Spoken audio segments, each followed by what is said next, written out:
اچھا جی، بسم اللہ الرحمن الرحیم۔ میں مولانا طارق جمیل صاحب آپ کو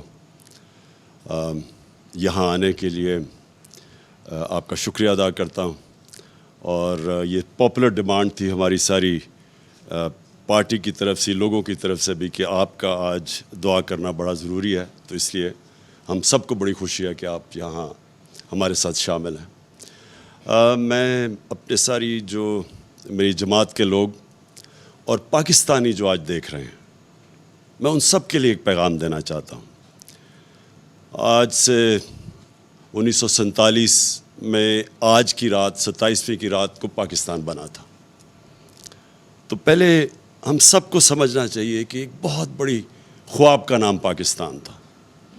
یہ کوئی عام ملک نہیں بنا تھا، یہ واحد ملک بنا تھا اسلام کے نام پہ، اور اس میں ایک نعرہ تھا کہ پاکستان کا مطلب کیا، لا الہ الا اللہ۔ اور یہ سارے بر صغیر کے مسلمانوں کی کوششوں سے، ان کی ووٹ سے پاکستان بنا تھا۔ وہ مسلمان جن کو پتہ تھا کہ انہوں نے پاکستان میں نہیں رہنا، جو آج 20 کروڑ لوگ ہندوستان میں ہیں، ان کے جو بڑے تھے ان کو پتہ تھا کہ وہ پاکستان میں نہیں رہنا، اس کے باوجود انہوں نے اس خواب کے پیچھے ووٹ دی تھی پاکستان کو۔ تو یہ ایک علامہ اقبال کی جو خواب تھی وہ ہمیں سب کو سمجھنا چاہیے، کیونکہ جو ایک قوم اپنے نظریے کو کھو بیٹھتی ہے، وہ قوم کا وجود ختم ہو جاتا ہے۔ تو ہمیں پہلے سمجھنا چاہیے کہ بہت بڑا پاکستان کا جو خواب تھا، ہمیں اپنے مقام کا سمجھنا چاہیے کہ ہم کوئی عام ملک نہیں بننا تھا۔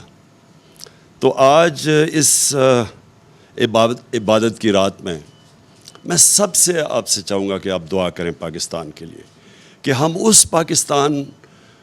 اس خواب کی طرف جائیں جو بدقسمتی سے ابھی تک ہم نہیں جا سکے۔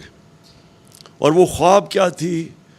کہ وہ خواب تھی ایک عظیم قوم نے کھڑا ہونا تھا مدینہ کی ریاست کے اصولوں کے اوپر۔ یاد رکھیں، ہمارا جو قرارداد مقاصد تھا، اس میں واضح تھا کہ پاکستان نے ایک اسلامی فلاحی ریاست بننا تھا، اور وہ مدینہ کی ریاست کے اصولوں کے اوپر کھڑا ہونا تھا۔ تو وہ جو تھی مدینہ کی ریاست، وہ ایک نبی صلی اللہ علیہ وسلم کی سنت تھی کہ اللہ نے ہمیں حکم دیا تھا کہ ان کے قدموں پہ، ان کے شریعہ پہ، ان کے راستے پہ چلو۔ تو مدینہ کی ریاست ان کی سنت تھی۔ اور وہ کیوں اللہ نے ہمیں حکم دیا تھا؟ کیونکہ وہ ریاست نے بنیاد رکھی تھی دنیا کی سب سے عظیم سویلائزیشن۔ مسلمان نے کئی 100 سال دنیا کی امامت کی، ہر طرح سائنسدان بھی ٹاپ مسلمان تھے، ہر کلچر میں، تہذیب میں سب سے آگے تھے۔ تو اس کی بنیاد رکھی گئی تھی مدینہ میں۔ تو یہ پاکستان کو اس اصولوں پہ ہمیں کھڑا کرنا چاہیے تھا۔ تو اس کا جو سب سے بڑا اصول، جو نعرہ تھا پاکستان کا مطلب کیا، لا الہ الا اللہ۔ ہمیں پہلے لا الہ الا اللہ کا مطلب سمجھنا ہے۔ لا الہ الا اللہ کا مطلب کہ جب آپ اللہ کے سوا کسی کے سامنے نہیں جھکتے، انسان آزاد ہو جاتا ہے۔ اور جو ہماری یہ زنجیریں جو ہمیں زمین پہ رکھتی ہیں، یہ جب تک لا الہ الا اللہ کا مطلب ہم نہیں سمجھتے، وہ زنجیریں ٹوٹتی نہیں ہیں۔ تو ایک انسان اپنے پورے مقام پہ نہیں پہنچ سکتا۔ نبی صلی اللہ علیہ وسلم نے مدینہ کی ریاست میں انسانوں کی زنجیریں توڑ دی تھیں، تو وہ ان کو پر لگ گئے تھے، ان کی پرواز شروع ہو گئی تھی، وہ اقبال کے شاہین بن گئے تھے۔ تو اقبال کا شاہین تو بن ہی تب سکتا ہے انسان جب وہ اپنی زنجیریں توڑتا ہے جو ہمیں زمین پہ رکھتے ہیں۔ سب سے بڑی زنجیر ہے خوف کی زنجیر۔ یہ جو خوف ہے، جو قرآن میں اللہ کہتا ہے کہ جو لوگ ایمان لے آئیں میں ان کے خوف دور کر دیتا ہوں۔ خوف کیسے دور ہوتے ہیں؟ جب اپنی زنجیریں توڑتے ہیں۔ خوف کی زنجیریں، جو موت کا ڈر کہ جی مجھے کوئی ذلیل کر دے گا، اللہ نے اپنے ہاتھ میں ذلت رکھی ہوئی ہے۔ رزق کا ڈر کہ میری جی روزگار نہ چلا جائے۔ یہ سارے وہ خوف ہیں جو انسان کی پرواز روکتے ہیں اوپر۔ تو علامہ اقبال نے جب کہا نا کہ اس رزق سے موت اچھی ہے، جس رزق سے پرواز میں کوتاہی آتی ہے، تو جو چیز انسان کو روکتا ہے اپنے مقام پہ پہنچنے کے لیے، وہ لا الہ الا اللہ ایک ایسا چیز ہے جو سب کچھ توڑ دیتا ہے۔ وہ زنجیریں توڑ دیتا ہے. تو میں آج جو اس رات پہ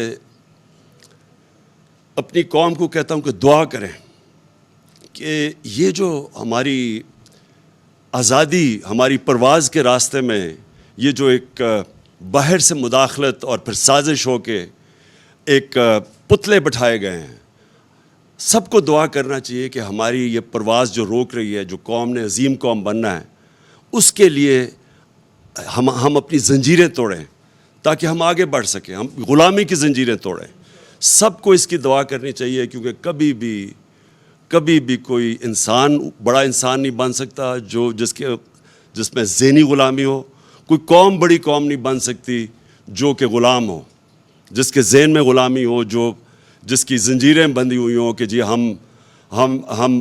ہم کیونکہ بیکاری ہیں تو ہمیں غلامی کرنی پڑے گی، بیگرز آر ناٹ چوزرز، یا کہے جی ہم لائف سپورٹ مشین ہے تو ہمیں غلامی کرنی پڑے گی. یہ ساری چیزیں وہ ہیں جو کہ ہمیں ہمارا جو مقام ہے، ہماری جو خواب ہے پاکستان، اس خواب کے اوپر پہنچنے کے لیے ہمیں روک رہی ہیں.